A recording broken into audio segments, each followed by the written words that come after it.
여호수아는 여리고를 무너뜨리던 날에도 아침 일찍 일어났어요. 그런데 이스라엘 공동체 안에서 스며든 그 죄의 문제를 다루는 일을 위해서도 아침에 일찍 일어났습니다. 그래서 16절에 이에 여호수아가 아침 일찍 일어나서 그랬죠. 이렇게 생각해 볼 수 있을 것 같아요. 승리를 위한 어떻게 보면 설레이는 날에도 또 비통한 공동체의 문제를 정면으로 맞닥뜨려야 되는 날에도 동일하게 일찍 일어나는 순종의 마음이 필요하죠. 우리는 어떤 날은 일찍 일어나게 되지만 어떤 날은 일찍 일어나지 않잖아요. 하기 싫은 일 해야 될 때는 일찍 일어나고 싶지 않죠. 큰 싸움에서 이기고 작은 싸움에서 졌잖아요. 여리고에서 이기고 아이에서 졌는데 그건 우리의 일상이죠. 그래서 우리의 일상 속에서 자주 일어나는 것 같아요. 큰 싸움, 아주 많이 긴장해야 되는 싸움에서는 어떻게 잘 이겨놓고 별것 아닌 싸움에서 져요. 말 한마디 때문에 감정 하나 못 다뤄서 거기서 져서 이제 많은 어려움을 자초하게 되는 일들이 아주 흔하죠. 저에게도 아주 흔한 것 같습니다.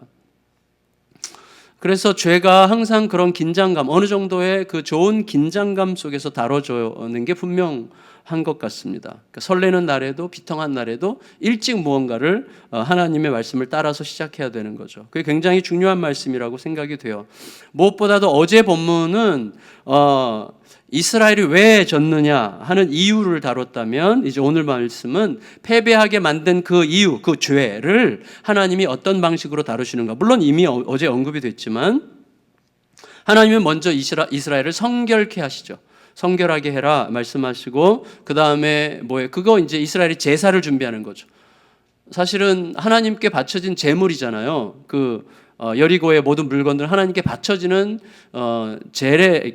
헤렘이라고 하나요? 하나님께 제물로 바쳐진 건데 그걸 대신 내가 취했기 때문에 취한 자가 다시 대신 바쳐지는 어떻게 보면 슬픈 제사가 이제 이루어지게 되는 거죠. 그래서 먼저 성결하게 하고 그 다음에 제비 뽑기로 이제 죄인을 가리죠. 그런데 이 방식이 어떻게 보면 무섭죠. 왜냐하면 굉장히 공개적으로 모든 백성들이 보는 앞에서 모든 지파가 나오게 하고 지파에서 한 지파를 뽑고 그 지파에서 한 족속을 뽑고 그 족속에서 한 가족을 뽑고 한 가족에서 누군가를 뽑는 거죠. 점점 좁혀 들어오는 모든 전체 공동체 앞에서 이게 공개적으로 진행되는 뭔가 삼엄하고도 긴장되고 두려운 전체 분위기 속에서 이게 진행되게 하나님께서 하신다는 거죠.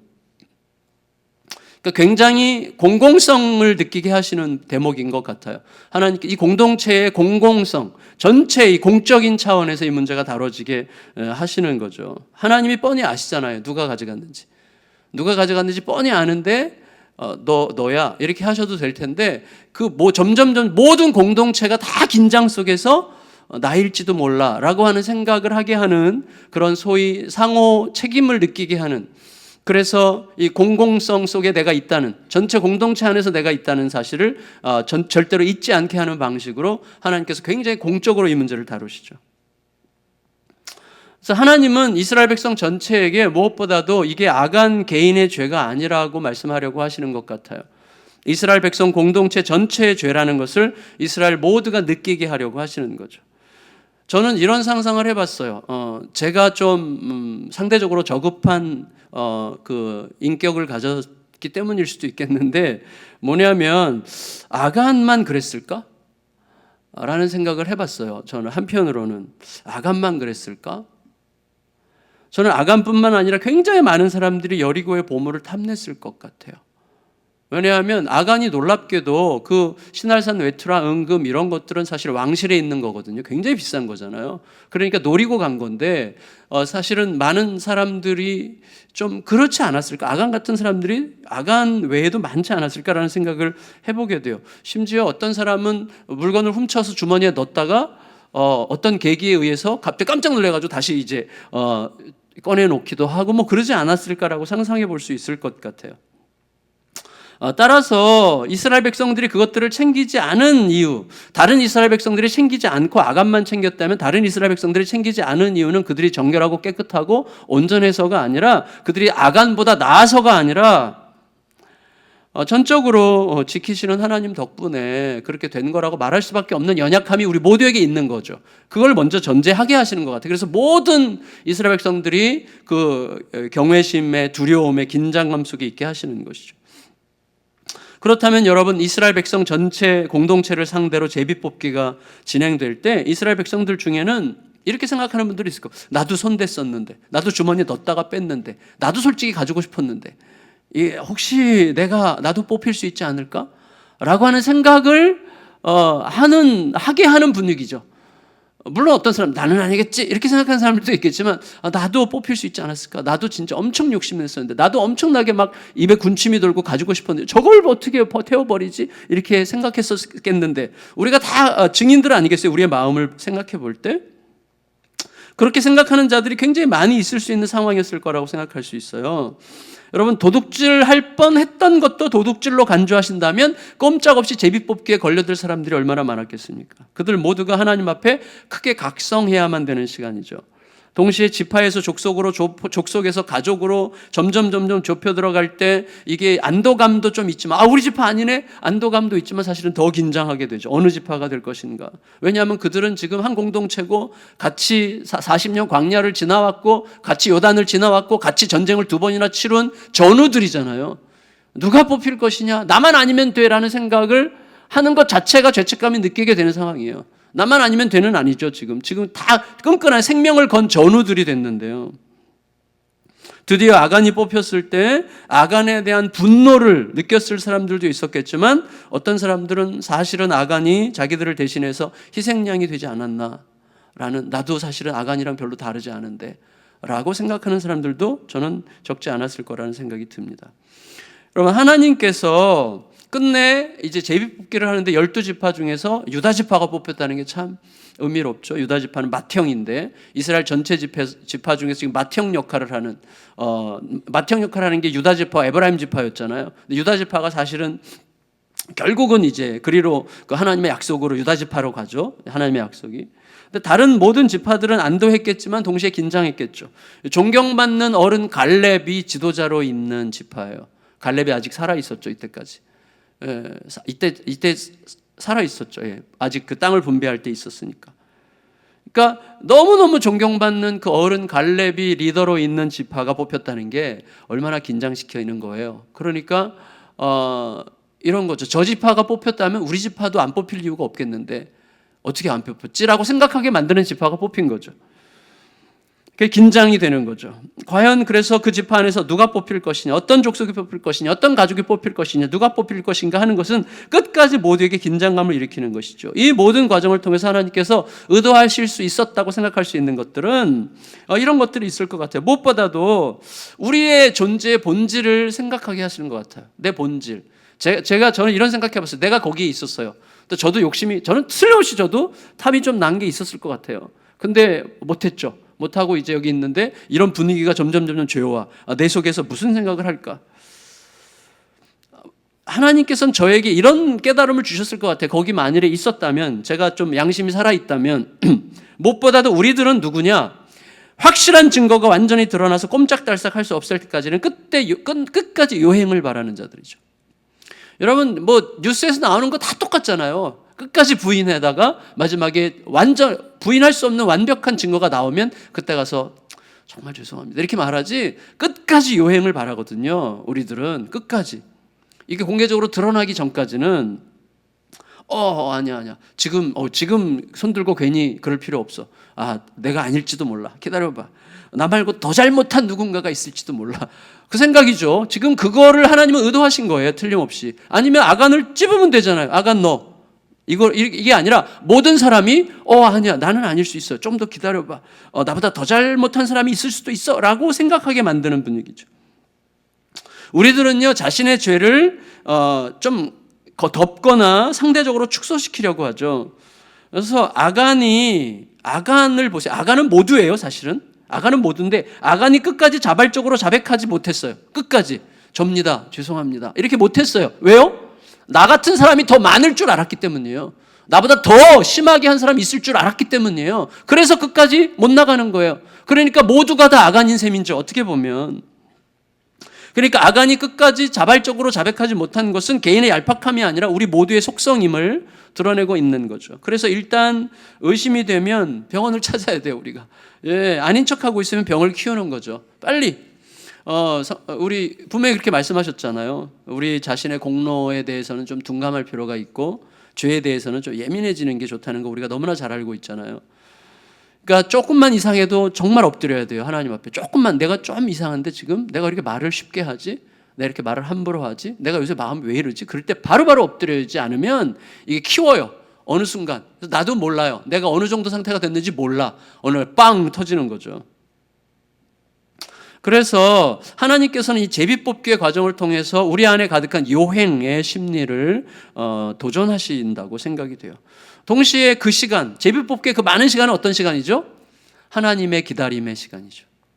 하나님이 지금 계속해서 아간에게 모든 사람에게 회개할 기회를 주고 계세요.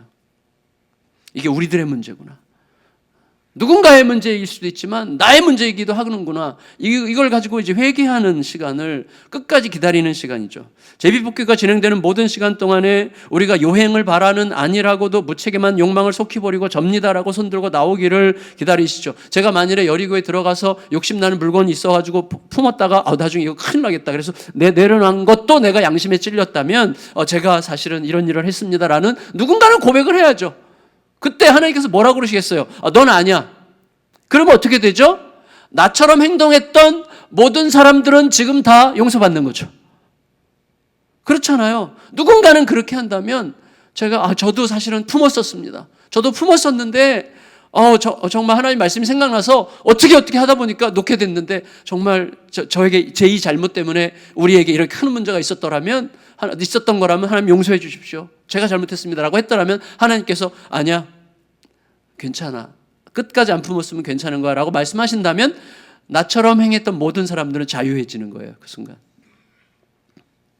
누군가는 자백이 필요해요. 누군가는 솔직하게 있는 모습 그대로 고백을 해야 되죠. 내 모습 이대로를 나타내야 되죠. 아닌 척하고 있으면 안 돼요. 아닌 척하고 있으면 다 아닌 척하고 있거든요. 대부분의 사람이. 아닌 척하면서 사는 거예요. 그래서 신앙이 점점 은밀해지는 거예요. 누군가는 터뜨려야 되고 깨뜨려야 되고 내 자신을 드러내야 돼요. 그러면 사람들이 드러내도 되는 거구나 하고 내 마음을 맑게 하기 시작하는 거죠. 괜찮구나. 이거 수치스러운 게 아니구나. 아니, 솔직하게 말하면 되는 거구나 라고 말할 수 있겠죠. 여러분, 동시에 아간이 그 과정에서 즉시 손을 들고 나와서 공동체를 괴롭힌 자기의 죄를 회개하고 하나님 앞에 용서를 구했더라면 하나님께서 어떻게 하셨을까요? 여러분 생각해 보세요. 용서하셨겠죠, 당연히. 용서하지 않으시기를 바랍니까? 그렇진 않죠. 용서하셨겠죠, 당연히. 생각해 보세요. 그 악한, 얼마 전에 우리가 열왕기서 묵상할 때 아합이 그렇게 사악한 탐욕으로 나봇을 사악한 혐의를 씌워가지고 잔혹하게 돌로 쳐서 죽이고 그의 포도원을 빼앗았을 때 하나님께서 엘리야 선지자를 보내가지고 아합에게 너가 이렇게 하나님으로부터 잔혹한 심판을 받게 될 거야, 이 나쁜 놈아. 이런 식으로 아합에게 징계를 예언했을 때 아합이 그 말을 듣고 충격받아가지고 죄를 뒤집어 쓰고 베옷을 입고 회개하면서 막 어떨 줄 모르고 막 회개하는 자리에 들어갔을 때 갑자기 하나님이 돌변하셔가지고 어떤 때는 하나님이 너무하시다 싶어요. 이런 인간도 용서하시나? 하나님께서 갑자기 돌변하셔가지고 아합을 자랑해. 엘리야한테. 엘리야야, 너 아합 봤어? 아합이 회개하는 것을 보느냐? 하나님의 막 이 감격이 느껴져요. 내가 아합이 회개함으로 아합이 살아있는 동안에는 그 벌을 내리지 않겠다 얘기하시잖아요. 하나님은, 우리는요, 내가 아니라는 게 확신되면 나같이 하지 않은 어떤 사람은 잔인하게 심판받을 때 쾌감을 느끼는 속성이 있어요. 약간 우리들에게는. 죄송합니다. 저에게는 그런 아주 얄궂은 그런 게 있어요. 근데 하나님은 계속해서 내가 아간이라는 것을 느끼게 하는 방식으로 지금 끌고 가고 계세요. 근데 안타깝게도 아간은 끝까지 버텼어요. 그리고 최종적으로 모든 백성들이 보는 앞에서 최종적인 제비뽑기 당첨자가 돼요. 공개적으로. 얼마나 안쓰럽습니까? 그 전에 얘기했더라면 완전히 양상이 다르지 않았겠어요. 근데 끝까지 감춘 거죠. 고백하지 않았어요. 회개하지 않았어요. 그리고 여러분 가족들도 가만히 다 아는데 가족들도 아는데 다 가만히 있었어요. 자기의 남편이자 자기들의 아빠이고 자기의 아들일 수도 있는 이 아간을 두고 그의 범죄 사실을 알면서도 여리고의 보물을 소유한 기쁨을 함께 누렸죠. 그리고 끝까지 침묵함으로 그들이 속으로 무슨 생각을 하고 있었는지를 드러내죠. 아닐 수도 있어. 우리 집안, 우리 아간보다도 우리 아빠보다도 더 나쁜 일 할 수 있는 사람이 있었을 수 있을 거야 하면서 끝까지 기다린 거죠. 그러니까 같은 거죠. 다 아간인 셈이죠. 그걸 좀 더 확장한다면 거기 있는 모든 사람들이 다 나는 아닐 거라고 생각하는 모든 사람들이 아간일 수 있는 거죠. 여러분, 이들은 두려워하면서도 두려워했겠죠. 아간의 가족들이 두려워했지만 본 사람이 아무도 없기 때문에 괜찮을 거라고 하는 이 아간의 말을 믿었겠죠. 혹은 믿고 싶은 마음을 믿었겠죠. 그래서 아간 덕분에 잘 살게 됐다며 내심 좋아했던 그 마음을 끝까지 지키고 싶었겠죠. 또 제비뽑기가 진행되는 과정에도 끝까지 침묵으로 버텼어요. 계속 생각했겠죠. 제비뽑기가 진행되는 동안에 아간 말고 딴 사람도 그랬을지 있잖아. 그 생각으로 버텼을 것이고, 그리고 나서 자기 집안이 뽑힌 다음에는 뭐 어떻게 생각했겠어요? 우리 집안은 또 우리 가족은 아니겠지라고 생각했을 거고, 자기 가족이 뽑혔을 때는 우리가 한 게 아니라 아간이 한 거잖아 라고 생각했겠죠. 그게 우리예요. 그게 우리. 우리가 다니엘이나 느헤미야의 기도를 생각할 때 참 그들이 그 공동체의 죄를 자기의 죄로 여기고 그렇게 그 이전 시대의 죄까지도 내 죄로 여기고 그렇게 애통하면서 기도해야 하는데 그게 참 쉬운 일이 아닌 것 같아요. 예를 들어서 저랑 우리 동역자들이랑 무슨 일을 하다가 동역자 중에 한 사람이 크게 실수했을 때 이 동역자들에게 만일에 막 누군가가 책임을 막 문제를 할 때 제가 이건 우리들의 책임입니다라고 끝까지 이거 제 책임입니다라고 말하기를 원해요. 정말 그렇게 말하고 싶어요. 그런데 극단적으로 책임져야 되는 상황이 간다면 그 잘못한 그 교역자와 저 사이가 약간 분리되면서 제 마음에서 나는 아니잖아 제가 그랬는데 라는 생각을 할 것 같은 느낌이 들어요. 자신이 없어요, 솔직히. 근데 지금 하나님은 계속해서 이 공동체의 누군가의 죄가 우리 모두의 죄로 인식되기를 기대하시는 방식으로 지금 상황을 몰아가고 계시는 거거든요. 누군가의 잘못을 뻔히 알고 그 잘못을 교정하기보다는 그 잘못을 통해 발생하는 이익을 즐겼어요. 근데 끝내 자기는 아니니까 괜찮다고 생각하는 자는 잘못을 저지른 자와 동일하다고 하는 사실을 드러내셔서 아간과 아간에게 속한 모든 자가 함께 악을 골짜기로 가게 되는 것입니다.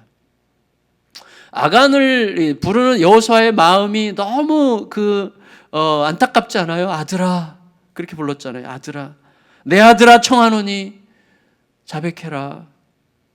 안타까운 마음이죠. 그게 바로 하나님의 마음이었을 거라고 생각이 됩니다. 끝까지 기다린 마음이죠.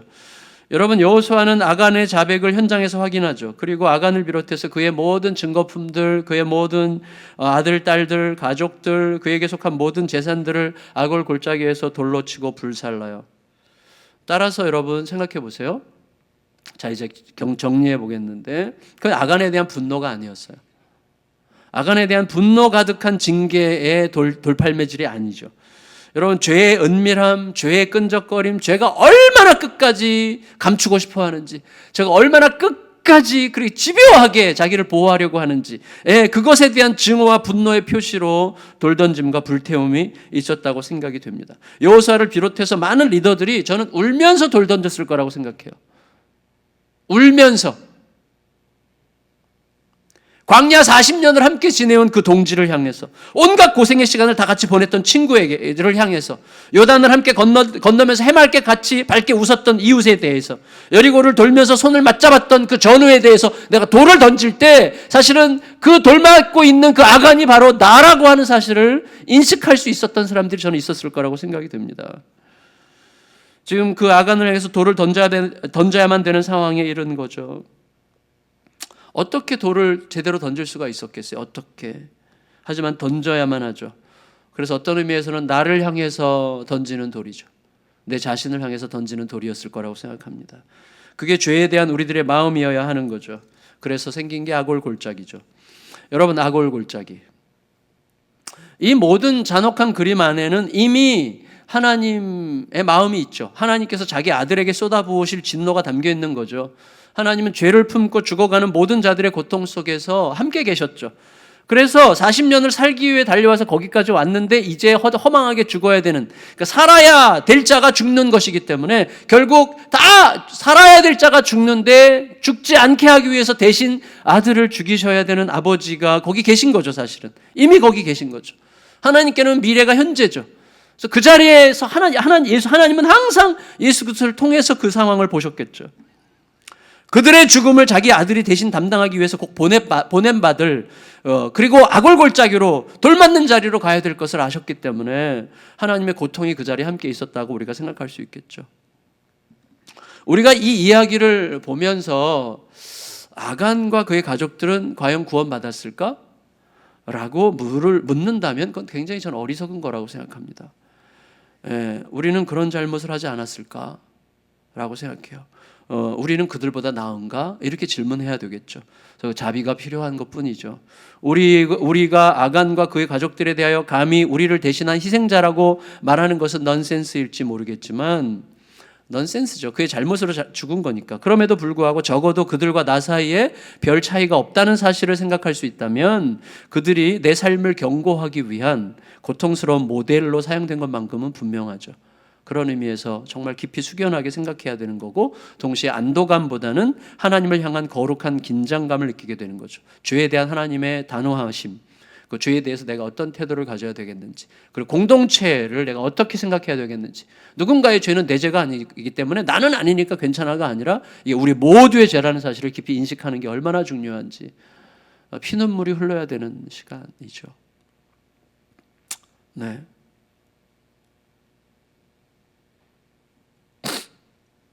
그래서 하나님, 우리에게 사는 길은 하나밖에 없어요. 매 순간 하나님의 말씀에 나를 맡기지 않으면 저는 진짜 제 의지, 제 감정 못 믿겠어요. 하나님의 말씀에 나를 온전히 맡기지 않으면 안 돼요. 맡기지 않으려고 하는 안일함이 있어요. 맡기지 않으려고 하는 자만심이 있어요. 그것과 싸워야 돼요. 그 싸움이, 그 긴장이 느슨해지지 않도록 늘 말씀 앞에 서야 되는 거죠. 한 크리스찬 부부가 있는데 제가 옛날에 가이드 포스트에서 읽고 한 5, 6년 전에 우리 성도님들에게 한번 얘기한 적이 있었어요. 그게 생각이 나는데 남편이 몸이 너무 약하고 폐렴이 여러 번 걸려서 2번이나 폐렴 수술을 하고 몸이 극도로 약한데 먹고 살아야 되니까 아내가 아주 작은 햄버거 가게를 시작했어요. 경제적으로 지속적인 어려움이 있었어요. 적자가 계속 됐어요. 그러니까 너무 힘든 거죠. 그때 이제 부부가 의논하다가 좀 더 한번 마지막이라고 생각하고 좀 더 넓은 가게로 옮겨가지고 또 음식도 좀 따뜻한 것도 준비하고 또 메뉴도 좀 다양하게 해가지고 여러 사람들이 즐길 수 있도록 하면 좋지 않을까? 뭐 이런 식의 이제 제안을 했는데 아내의 마음은 점점 더 당신 도움도 크게 안 되면서 이런 거나 제안을 해요. 뭐 이렇게 하면서 이제 막 서로 이제 부대끼는 거죠. 막 부대끼는데 어쩔 수 없이 지금 안 되니까 그래도 한번 변화라도 줘보자 그래서 이제 변화를 시도하는데 초조하고 인색해지고 막 마음이 좁아지고 그러니까 뭐 이제 주일날도 자꾸 빠지게 되고 교회도 안 가게 되고 주일날도 장사에 막 올인하고 막 그런 게 이제 마음에 걸렸어요. 그런데도 이게 생활이 나아지지 않는 거 계속 힘들어지는 거예요. 그래서 이것도 끝나겠다 이렇게 싶은 어떤 때에 그 식당에서 한 20km 떨어진 그 동네에 큰 이제 태풍이 불었대요. 태풍이 덮쳐가지고 그 마을 사람들이 이 마을로 피신해 올 수밖에 없는 상황이 됐다는 거예요. 그래서 수십 명이 이제 이 집을 거처로 삼아가지고 음식을 먹고 잠을 자야만 되는 그런 상황이 됐어요. 그 마을 사람들을 받아야 되는 거예요. 그 마을 전체가 받아야 되는 거니까. 그러니까 이 집도 이제 받아가지고 그들을 먹이고 먹고 잠을 함께 자야 되는 그런 상황이었는데 정말 불가피한 섬김이죠. 불가피한 섬김. 근데 희한한 거예요. 불가피한 섬김이 희한한 거예요. 어쩔 수 없이라도 이기적이고 인색한 마음을 태워버려야 돼. 어쩔 수 없이 하나님께 맡겨야 되는 상황이 된 거죠. 이들을 거절하고 우리는 못합니다라고 한다면 이건 마을 공동체 전체에서 완전히 끝나는 거죠. 공동체에 참여하려니까 어쩔 수 없이 관대해져야 돼. 어쩔 수 없이 인색함을 버려야만 되는 거예요. 그래서 어쩔 수 없이 맡겨야 돼요. 지금 없는 데서 퍼줘야 돼. 그런 상황이 온 거예요. 엄청난 짜증과 분노가 막 일어났어요. 우리 지금 살기 힘들어 죽겠는데 어떻게 이런 일까지 덮쳤는가. 근데 어느 순간 하나님의 메시지를 들었대요. 이 부부가. 제가 가이드 포스트에서 본 것 같은데 마태복음 6장 33장이 이들의 마음속에 떠오른 거예요. 먼저 그의 나라와 그의 의를 구하라. 먼저. 우리가 안 구하니까 하나님께서 어쩔 수 없이 구하게 하시는구나. 그래가지고 그거를 깨달은 거예요. 그러니까 제가 지난 송구영신 예배 때 말씀드렸던 것처럼 영혼의 비타민 B가 온 거예요. 말씀이 우리의 삶을 설명하기 시작하는 거예요. 우리가 하지 않아요. 하나님의 명령이 분명히 맞는 거 아는데 내가 현실에 매여서 못하고 분노하고 짜증내고 두려워하고 불안해하고 인색해하고 초조해하면서 막 살았는데 이걸 그냥 어차피 망할 것 같은데 그냥 받아서 망하자 이런 식의 생각. 그래서 하나님께서 우리에게 어쩔 수 없이라도 그 말씀 안으로 들어가게 하시는구나라는 사실을 깨닫고 그 말씀이 우리의 상황을 내 내면을 설명한 거죠. 이왕에 섬기는 거 과감한 믿음의 결단으로 헌신적으로 한번 섬기다가 망하자 그렇게 생각한 거예요. 망하더라도 망하자. 그래서 이제 바뀌어가지고 거기 집에 온 사람들을 막 따뜻하게 해주고 더 친절을 베풀고 사랑을 베풀고 막 이렇게 한 거예요. 그래서 기간이 끝났죠. 근데 놀랍게도 이전에는 전혀 몰랐던 무엇, 알 수 없는 기쁨이 쫙 솟아올랐다는 거예요. 알 수 없는 기쁨이. 그게 재산이죠. 알 수 없는 기쁨이 쫙. 다 이제 막 있는 거 없는 거 다 긁어가지고 이제 거의 다 떨어졌는데 알 수 없는 기쁨이 솟아올랐어요. 저는 그 싸움이라고 저는 생각해요. 내 안에 있는 아간과의 싸움에서 이긴 거죠. 하나님께서 그동안 얼마나 오래 우리 가정을 기다리셨는가 하는 것을 깨닫는 순간이에요. 말씀이 우리 가정을 설명하는 시간이죠. 그 사건이 지나간 다음에요. 이들 속에 이상한 담대함이 생겼어요. 한번 바닥을 치면 담대해집니다. 바닥을 쳤는데 그냥 치는 게 아니라 에이 끝났어 죽었어 난 끝났어 좌절이야 절망이야 해서 바닥을 치면 안 되고 바닥을 치는데 하나님의 말씀에 의해서 바닥을 치면 그때부터 이상한 담대함이 일어나는 거예요. 자신감이 일어나는 거예요. 그래서 어떻게 했는가 하면 과감하게 그래 이제 과감하게 섬기는 식당을 하자 이래가지고 이제 주일날도 문을 닫고 그리고 예배를 드리는 걸로 바꾸고 그리고 하나님 앞에 질서를 딱 잡아가면서 말씀대로 갈기로 했는데 그 책이 그 과정은 설명하지 않았는데 1년 6개월 만에 빚을 다 갚고 행복한 긴장감이 지켜지는 안정적인 삶으로 들어갔다는 거예요. 굉장히 평범한 이야기죠. 그렇지만 안 평범할 수 있는 이야기죠. 왜냐하면 우리 모두에게 임하는 일상 속에서 임하는 사건들인데 우리는 찌들어서 살지만 찌들은 끝에 하나님께서 내게 뭘 말씀하려고 하시는지를 생각한 거죠. 그러니까 내 안에 아간과의 싸움에서 이긴 거예요. 내 안에 아간과의 싸움에서 이긴 거예요. 부부가 함께 공동체성, 내가 공동체 안에서 우리가 어떤 상태 속에 있을 때 어떤 담대함과 기쁨이 있는 거구나 하는 사실을 깨달은 게 얼마나 아름답고 귀한 일인지 몰라요. 근데 그걸 모른 거죠. 그러니까 아간의 문제는 아간은 자신의 문제를 자신의 문제로 본 거죠. 이게 공동체 전체의 문제가 아니라 그래서 하나님은 공동체 전체에게 아간의 문제가 우리의 문제였다라는 것을 알게 하시는 방식으로 제비뽑기로 이 모든 문제를 해결하게 하시는 거죠. 그래서 그 다음에 이스라엘 백성들이 그 아이성 전투 이후에 그 다음 전쟁으로 나아가려고 할 때 그들이 더 단단하게 우리가 함께 하나님 앞에 서 있는 함께 선 군사임을 알고 각자가 상호 간에 깊은 책임을 지는 정신으로 회복되도록 하시는 준비 과정이었다고 할 수가 있겠습니다. 오늘 말씀을 생각하면서 우리 자신이 좀 찬양 부르고 같이 기도했으면 좋겠습니다. 사실 아간 이야기는 결국 가족 이야기죠. 가족 이야기이기도 해요. 그래서 우리 안에 가족 아간을 이기고 우리 아이를 향할 때 우리 가정이 아이성의 승리를 향하여 가는 우리 가정, 우리 교회 되게 해달라고 우리 같이 기도했으면 좋겠는데요. 우리는 지키려고 사는 자가 아닙니다. 지키는 건 하나님이 하시는 일이에요. 내 것을 취하려고 사는 자들이 아닙니다. 주시는 분은 하나님이십니다. 하나님 나는 지키려고 하지 않겠습니다. 취하려고 하지 않겠습니다. 하나님의 말씀을 따라 그저 한 걸음을 걷겠습니다. 그리고 주님 안일하게 나는 아니겠지라는 생각으로 살지 않게 하시고 있는 모습 그대로 내 자신을 하나님 앞에 드러내면서 있는 모습 그대로 맑게 사는 은혜를 허락하여 주시옵소서. 아간 이야기가 아간 개인의 이야기가 아니라 그 가정 전체의 이야기였다는 사실을 우리가 깊이 생각하겠습니다. 주님 우리 가정 안에서 우리 교회 안에서 아간을 이기게 해주십시오. 아간의 모든 정신들이 우리 안에서 극복되게 해주시고 하나님 그리고 나서 아이성을 향하여 전쟁터로 나가는 은혜를 허락하여 주시옵소서. 하나님 그런 우리 교회가 되게 해주십시오. 자신을 돌아보며 기도하시고 그리고 옆에 자녀들이 있는 분들은 자녀들을 꼭 안고 축복하면서 여러분 기도하시고 또 자녀들은 엄마 아빠를 위해서 기도하시고 이렇게 함께 기도하는 시간을 갖도록 하겠습니다.